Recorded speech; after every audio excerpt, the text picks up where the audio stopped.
Picture this. It's 2 a.m. I loaded up my phone and checked Twitter. The first post I see is from an account called Daily Whopperflower. I go to my PC to get a better look, and I couldn't believe what I was reading. I really don't think I'll ever underestimate casual Genshin players ever again. So let me run you through this. I saw this tweet from Daily Whopperflowers, as I mentioned before, with the caption, "If only it was attack percent." Now, this is an attack percent sans with 4 substats: elemental mastery, crit rate, HP percent, and crit damage. It's an incredible artifact, right? So when I saw this post, I was admittedly very confused. I looked into the comments, and the top comment there was from Daily Attack percent, would you believe it, saying that's the main stat. Now, I know what you're probably thinking. Daily Whopperflowers probably just misread the attack percent as something else and was a little bit confused. You'd be right if we were living in an ideal world. Daily Whopperflowers then responded with the substat. So, of course, in tandem, Daily Attack percent comes back and says, oomph, you can't have the main stat repeat as a substat. Now, for me, for you, for probably a lot of people watching this video, that's pretty common knowledge. We know that if we get a feather that has flat attack as the main stat, you cannot get flat attack as the substat. God only knows if we could get a crit damage circlet with crit damage as a substat as well, that would be incredible. However, we're not all Daily Whopperflower, because they said 5 years of playing and this is how I find out?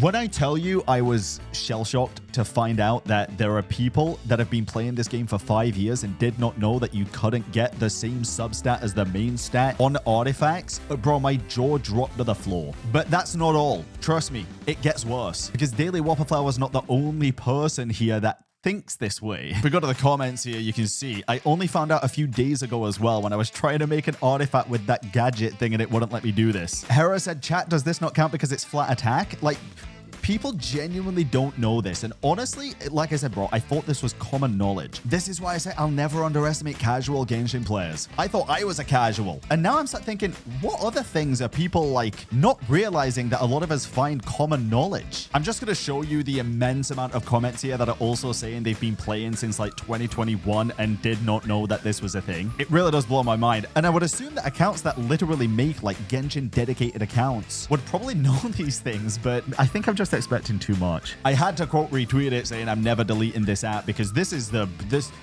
lifeblood of Twitter for me at this point, dude. Seeing funny shit like this is the reason I log onto the app. Like, how many runs does it take you before you realize? I can only imagine people like farming for a double crit rate circlet or something and doing it for years, never getting one, never asking anybody or researching it. It is absolutely insane. I'm thinking I should do like a deep dive on what we see as common knowledge, but a lot of people just don't know. This was the funniest thing I've read in a long time, which might be saying something, but let's go to Reddit and see what people didn't know about Genshin as they were playing the game. Surely it can't get worse than this.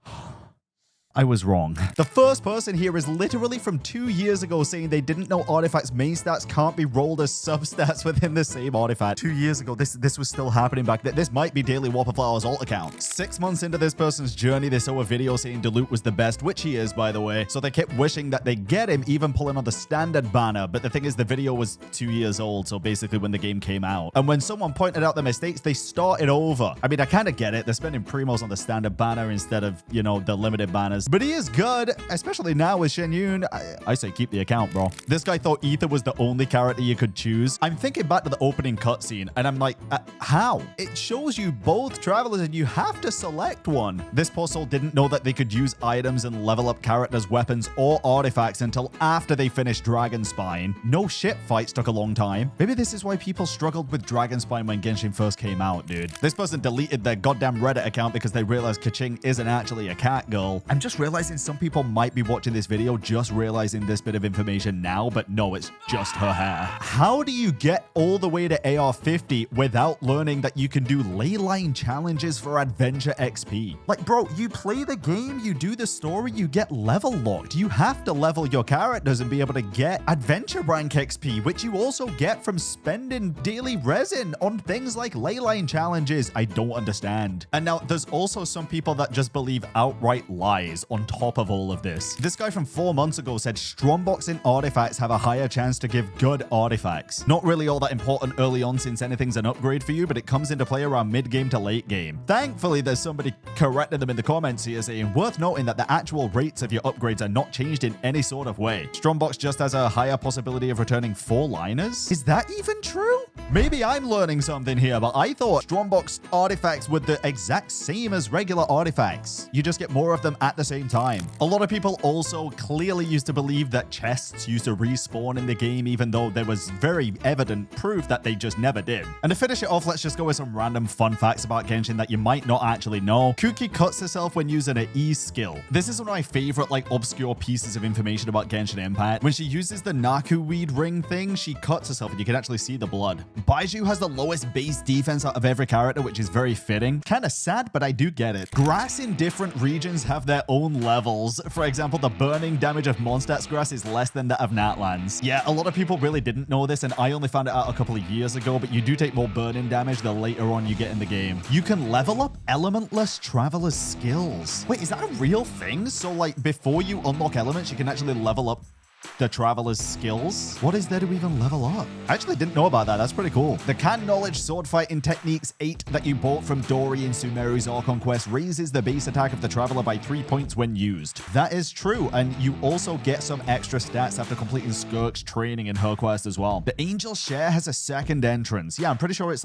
upstairs on the balcony, right? Unless there's another one. You can get a double rainbow after rain, very rarely though. I need to see that to believe it. I've never really paid attention to the weather that much in Genshin, but if so, that's actually pretty cool. The list of characters in the statue's blessing in the statue with the 7 menu is sorted by the date you acquired them. It's actually how chat made me find out that Chi-Chi was the first 5-star character that I got. I already knew, they already knew. I think they just wanted to rub it in. Hazel lost a duel against Kujo Sora in the most epic way possible. The rule was whoever's weapon of choice touches the other player first wins, and he straight up just caught an arrow she shot at him. Okay, so not only does Hazel have one of the best character OSTs in the game, he's also kind of just a badass. Fischl's covered eye has no animations and is just mirrored. Oh, wait, are you saying? Oh, I hate the visual image that I just got in my head right now. Wait, if it's mirrored, does that mean that whenever she's looking to the right, she's actually doing the... Oh, God. Also, another fun fact, if you squeamish, look away. But if you can do this, I need you to let me know down in the YouTube comments as well, because this freaks people out all the damn time. Look closely at my eyes. Can you do this? Can you shake them like this? I don't know. I don't even know how I do it. Let me know if you found anything new out in this video, or if there's something that you realized you were wrong about. This gave me a real good laugh, and I'm